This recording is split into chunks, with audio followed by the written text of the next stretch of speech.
اعوذ باللہ من الشیطان الرجیم۔ پناہ مانگتا ہوں میں اللہ کی شیطان مردود سے۔ بسم اللہ الرحمن الرحیم۔ شروع اللہ کے نام سے جو بڑا مہربان نہایت رحم والا ہے۔ گنج بخش فیض عالم، مظہر نور خدا، ناک سان پیر کامل، کاملار رہنما۔ ناظرین کرام، حضرت شیخ علی حجویری رحمۃ اللہ علیہ سلطان الطریقت ہیں، گنج حقیقت ہیں، برہان الشریعت ہیں۔ آپ سادات حسنی سے ہیں۔ آپ کا سلسلہ نسب چند واسطوں سے حضرت سیدنا زید شہید رضی اللہ تعالی عنہ ابن امیر المومنین حضرت سیدنا امام حسن مجتبی رضی اللہ تعالی عنہ پر منتہا ہوتا ہے۔ آپ کے آباء و اجداد غزنی کے رہنے والے تھے۔ آپ کے دادا کا نام حضرت علی ہے۔ آپ کے والد ماجد کا نام عثمان ہے۔ آپ غزنی میں پیدا ہوئے۔ آپ کا نام علی ہے۔ حجویر شہر کا نام نہیں ہے۔ اکثر لوگ یہ سمجھتے ہیں کہ آپ کو حجویری اس لیے کہا جاتا ہے کہ آپ حجویر شہر میں رہتے تھے، تو ایسا نہیں ہے، بلکہ غزنی کے ایک محلے کا نام حجویر تھا، اس لیے آپ علی حجویری کہلاتے ہیں۔ آپ کی کنیت ابو الحسن ہے۔ آپ داتا گنج بخش کے لقب سے پکارے جاتے ہیں۔ آپ کو داتا گنج بخش کیوں کہا جاتا ہے؟ اس کی وجہ تسمیہ کچھ یہ ہے کہ خواجہ خواجگان حضرت خواجہ معین الدین چشتی اجمیری رحمۃ اللہ علیہ جب لاہور میں رونق افروز ہوئے تو آپ کے مزار مبارک پر اعتکاف فرمایا۔ چلتے وقت حضرت خواجہ غریب النواز نے یہ شعر پڑھا: گنج بخش فیض عالم، مظہر نور خدا، ناکساں پیر کامل، کاملا رہنما۔ اسی روز سے آپ داتا گنج بخش کے لقب سے مشہور ہوئے۔ بعض لوگ تو آپ کو گنج بخش کے لقب سے ہی پکارا کرتے تھے۔ آپ علوم ظاہری کی تحصیل سے فارغ ہو کر علوم باطنی کی طرف متوجہ ہوئے۔ آپ کے استاد شیخ ابو القاسم آپ سے فرماتے ہیں کہ فقیر کے لیے حاضری مرشد سے بہتر اور کوئی چیز نہیں۔ فقیر کو چاہیے کہ حاضری مرشد کی رکھے۔ مرشد وہ ہوتا ہے جو کہ غواص ہو، نہ کہ متصل۔ فقیر کو چاہیے اگر اپنے میں قوت پائے تو تب بیعت کرے، اور اپنے میں قوت نہ ہو تو دونوں خراب ہوں گے۔ آپ شیخ ابو الفضل بن حسن ختلی کے مرید ہیں۔ وہ مرید حضرت خضری کے اور وہ مرید حضرت شیخ شبلی رحمۃ اللہ کے ہیں۔ آپ نے خراسان، مرد آذربائیجان وغیرہ کی سیر و سیاحت فرمائی، بہت سے درویشوں سے ملے اور بہت سی برگزیدہ ہستیوں سے استفادہ کیا۔ حضرت شیخ ابو القاسم گرگانی، حضرت شیخ ابو سعید ابو الخیر اور حضرت شیخ ابو القاسم قشیری کے روحانی فیوز سے آپ بہرہ مند ہوئے۔ مرشد کے حکم سے ہندوستان تشریف لائے۔ واقعہ اس طرح کا ہے کہ آپ نے ایک رات اپنے پیر روشن ضمیر کو خواب میں دیکھا۔ آپ فرماتے ہیں کہ تم کو لاہور کا قطب بنایا گیا ہے، لاہور تمہارے سپرد کیا گیا ہے، لاہور جاؤ۔ آپ نے خواب ہی میں اپنے پیر سے عرض کیا کہ لاہور میں پہلے سے خواجہ حسن زنجانی رحمۃ اللہ علیہ موجود ہیں، ان کی موجودگی میں میرا لاہور جانا بیکار ہے۔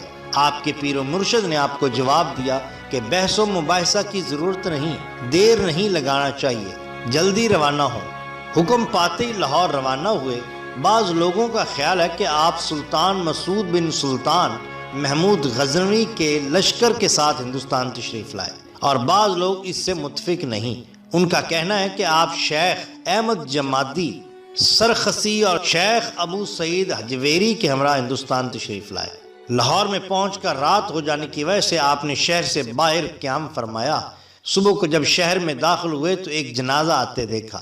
دریافت کرنے پر آپ کو معلوم ہوا کہ حضرت شیخ حسن زنجانی رحمۃ اللہ علیہ کا انتقال ہو چکا ہے۔ اب آپ کو معلوم ہوا کہ پیر و مرشد کے فرمان میں کیا مصلحت تھی۔ آپ نے لاہور میں مستقل سکونت اختیار فرمائی، تعلیم و تلقین اور رشد و ہدایت میں مشغول ہوئے۔ آپ نے سن 465 ہجری میں اس جہان فانی سے سفر دارالآخرت فرمایا۔ بعض کے نزدیک آپ کا وصال 456 میں ہوا۔ مزار پر انور لاہور میں فیض و برکات کا سرچشمہ ہے۔ آپ قطب زمانہ تھے، ذکر و فکر، مراقبہ و محاسبہ اور عبادت و ریاضت میں مشغول رہتے تھے، دنیاوی علائشوں سے پاک و صاف تھے۔ آپ کی ذات و صفات سے بہت سے بندگان خدا کو فیض پہنچا۔ آپ ایک عالم تھے، آپ نے بہت سی کتابیں بھی لکھی۔ آپ کی مشہور و معروف کتب میں منہاج الدین، البیان، الاہل الایان، اسرار الخرق، کشف الاسرار، الرعایا، کشف المجوب زیادہ مشہور و معروف ہیں۔ محترم ناظرین، اب ہم آپ کے سامنے حضرت داتا علی حجویری رحمۃ اللہ علیہ کی چند کرامات آپ کے سامنے پیش کرتے ہیں۔ حضرت علی حجویری رحمۃ اللہ علیہ کے حالات میں مذکور ہے کہ رائے راجو نے جس طرح اسلام قبول کیا وہ اپنی مثال آپ ہے۔ واقعہ کچھ اس طرح سے ہے کہ روز ایک بوڑھی عورت اس طرف سے گزرتی جس کے سر پر دودھ کا مٹکا رکھا ہوا تھا۔ آپ نے اس عورت کو بلا کر کہا کہ تم اس دودھ کی قیمت لے لو اور یہ دودھ ہمیں دے دو۔ اس عورت نے جواب دیا کہ یہ دودھ میں نہیں دے سکتی، چونکہ یہ دودھ ہم کو مجبوراً رائے راجو جوگی کو دینا پڑتا ہے۔ اگر نہ دیں تو اس کا یہ اثر ہوتا ہے کہ جانوروں کے تھنوں سے بجائے دودھ کے خون نکلنے لگتا ہے۔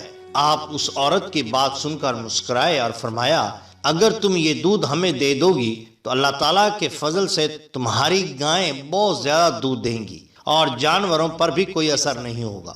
چنانچہ اس عورت نے آپ کو دودھ دے دیا۔ آپ نے اس دودھ میں سے تھوڑا سا پی لیا اور باقی دودھ دریا میں پھینک دیا۔ جب بوڑھی عورت گھر واپس آئی اور شام کو جانوروں کو دوہا تو جانوروں نے اس قدر زیادہ دودھ دیا کہ سارے برتن ہی ماشاءاللہ بھر گئے اور دودھ ختم نہیں ہوا۔ یہ خبر آنن فانن قریب و جوار کے دیہات میں پھیل گئی اور لوگ دور دراز دیہات سے اپنے اپنے جانوروں کے دودھ آپ کے پاس لانے لگے۔ آپ کا یہ دستور تھا کہ آپ تھوڑا سا دودھ ان کے مٹکوں میں سے پی کر باقی دودھ دریا میں بہا دیتے، اور جب ان لوگوں نے گھر جا کر اپنے جانوروں کو دوہا تو انہوں نے بے حساب دودھ دیا۔ اس کرامت کا نتیجہ یہ ہوا کہ اب کوئی دودھ والا بھی رائے راجو جوگی کی طرف رخ نہیں کرتا تھا اور آپ کے پاس لوگ جوک در جوک آنے لگے۔ رائے راجو جوگی کو جب اس بات کا علم ہوا تو وہ بہت پریشان ہوا اور آپ کی خدمت میں آ کر کہنے لگا، دودھ تو آپ نے ہمارا بند کرا دیا ہے، اب میں آپ کا کوئی اور کمال دیکھنے آیا ہوں۔ آپ نے فرمایا کہ میں کوئی جادوگر نہیں کہ تمہیں کمال دکھا سکوں، میں تو ایک عاجز و مجبور انسان ہوں، باقی اگر تم میں کوئی کمال ہے تو دکھاؤ۔ چونکہ اس جوگی نے بڑی بڑی ریاضتیں کی تھیں اور مجاہدات بھی کیے تھے، وہ آپ کے سامنے ہوا میں اڑنے لگا۔ جب وہ ہوا میں اڑ رہا تھا تو آپ نے اپنی جوتی مبارک اس کی طرف پھینک دی، چنانچہ وہ جوتیاں اس کے سر پر پڑنے لگیں۔ جب حق کے سامنے باطل کی کوئی پیش نہ کی گئی تو اس نے آپ کی خدمت میں حاضر ہو کر معافی مانگی اور اسلام قبول کیا اور آپ کے دستے حق پرست پر بیعت ہو گیا۔ اس بیعت کے بعد آپ اس کی باطنی اور روحانی اصلاح فرماتے رہے۔ قبول اسلام اور حضرت علی حجویری رحمۃ اللہ علیہ سے تربیت پانے کے بعد رائے راجو تاریخ صوفیاء میں حضرت شیخ ہندی رحمۃ اللہ علیہ کے نام سے مشہور ہوئے۔ یہ واقعہ تذکرہ اولیاء پاکستان سے لیا گیا ہے اور ہو بہو آپ کے سامنے نقل کیا گیا ہے۔ حضور داتا گنج بخش رحمۃ اللہ علیہ فرماتے ہیں کہ ایک مرتبہ میں اپنے مرشد کے ہمراہ جاتے ہوئے آذربائیجان کی آبادی میں سے گزرا۔ وہاں پر 2-3 خرقہ پوش مجھے نظر آئے جو کہ گندم کے ڈھیروں پر کھڑے تھے، اور انہوں نے اپنے خرقہ کے دامنوں کو کسانوں کے آگے پھیلا رکھا تھا تاکہ وہ ان کے دامن میں اس گندم میں سے کچھ ڈالیں۔ فرماتے ہیں کہ میرے مرشد نے ان کی جانب نگاہ ڈالی اور قرآن پاک کی یہ آیت مبارکہ تلاوت فرمائی۔ مفہوم، یہ وہ لوگ ہیں جنہوں نے ہدایت کے بدلے میں گمراہی خریدی تو ان کی تجارت نے ان کو کوئی فائدہ نہ پہنچایا اور یہ ہدایت یافتہ نہیں ہے۔ فرماتے ہیں میں نے اپنے مرشد سے عرض کیا، حضور یہ کس قدر ذلت میں مبتلا ہیں کہ لوگوں کی نگاہوں میں ذلیل ہو رہے ہیں۔ شیخ نے فرمایا، ان کے پیر کو مرید جمع کرنے کی ہرس ہوئی ہے اور ان کو بھی دنیا اکٹھی کرنے کی ہرس ہو گئی ہے، اور کوئی ہرس کسی سے بہتر نہیں ہے، اور امر و حکم کے خلاف کسی کو دعوت دینا ہرس محض ہوتی ہے۔ یہ واقعہ حضور داتا گنج بخش رحمۃ اللہ علیہ کی کتاب کشف المجوب میں سے آپ کے سامنے پیش کیا گیا ہے۔ کشف المجوب میں حضور داتا گنج بخش رحمۃ اللہ علیہ فرماتے ہیں کہ ایک مرتبہ میرے ساتھ ایسا معاملہ پیش آیا کہ اس معاملے کو حل کرنے کی میں نے بہت کوشش کی مگر کسی طرح بھی یہ معاملہ حل نہ ہوا۔ اس سے پیشتر بھی میرے ساتھ اس طرح کا ایک معاملہ گزر چکا تھا، چنانچہ میں اس کے حل کے لیے حضرت با یزید بسطامی رحمۃ اللہ علیہ کے مزار مبارک کا اس وقت تک مجاور بنا رہا جب تک کہ وہ حل نہ ہو گیا۔ آخر کار وہ حل ہو ہی گیا۔ میں نے اس مرتبہ بھی وہاں پر جانے کا ارادہ کیا اور 3 بار غسل کرتا، 30 مرتبہ وضو کرتا اور اس امید پر رہا کہ کشف ہوگا، لیکن مجھے کشف نصیب نہ ہوا۔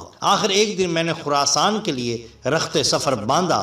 میں رات کے وقت علاقہ کے گاؤں کمس نامی میں پہنچا۔ یہاں پر ایک خانقاہ تھی۔ اس خانقاہ میں صوفیوں کی ایک جماعت موجود تھی۔ میں نے ٹاٹ سے بنا ہوا خرقہ پہن رکھا تھا اور تھکاوٹ بہت ہو چکی تھی۔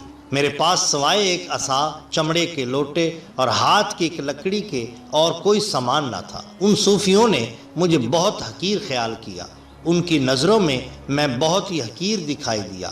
اس جماعت میں کوئی بھی میرا شناسا نہ تھا، واقف کار نہ تھا۔ مجھے دیکھ کر انہوں نے عام رواج کے مطابق آپس میں گفتگو کی کہ یہ شخص ہم میں سے نہیں ہے، اور بات بھی یہی تھی جو انہوں نے کہی تھی۔ میں واقعی ان میں سے نہیں تھا، لیکن میرے لیے لازم تھا کہ میں اس رات اس جگہ پر قیام کروں۔ انہوں نے مجھے ایک بالا خانہ پر بٹھا دیا اور خود بھی اس سے بلند بالا خانہ یا چمارے پر بیٹھ گئے۔ ایک روٹی انہوں نے میری طرف پھینکی جو کہ باسی ہو کر سبز رنگ کی ہو چکی تھی۔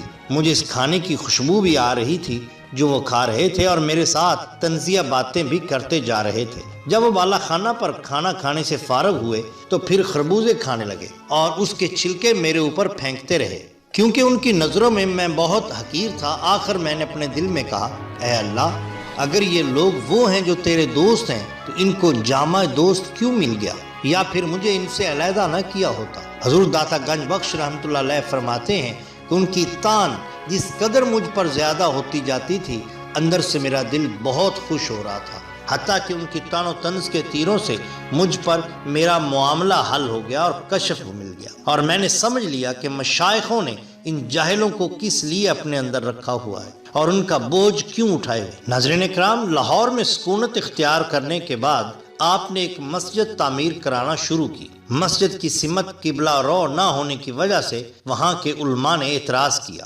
آپ نے کسی کے اعتراض کا جواب نہیں دیا۔ اس مسجد کی محراب جنوب کی طرف معلوم ہوتی تھی۔ مسجد کی تعمیر کا کام ہوتا رہا۔ جب مسجد بن کر تیار ہو گئی تو آپ نے علماء مشائخ کو بلایا۔ آپ کی امامت میں نماز پڑھ لی۔ نماز سے فارغ ہو کر آپ نے حاضرین سے فرمایا، ادھر آئیے، ذرا غور کریے کہ کعبہ کس طرف واقع ہے۔ آپ نے توجہ فرمائی، حجابات اٹھ گئے، سب نے دیکھا کہ کعبہ سامنے اور مسجد کی سمت بھی صحیح معلوم ہوتی ہے۔ ماشاءاللہ۔ ناظرین، اگر آپ کو ہماری یہ ویڈیو پسند آئی ہو تو لائک کیجیے اور سبسکرائب کیجیے تاکہ ہم آپ کے لیے اور بھی بہترین ویڈیو لا سکیں۔ اپنے دوستوں کا بہت خیال رکھیے۔ اللہ اور اللہ کے رسول سے بہت محبت کیجیے۔ آپ کا بہت بہت شکریہ۔ اللہ حافظ۔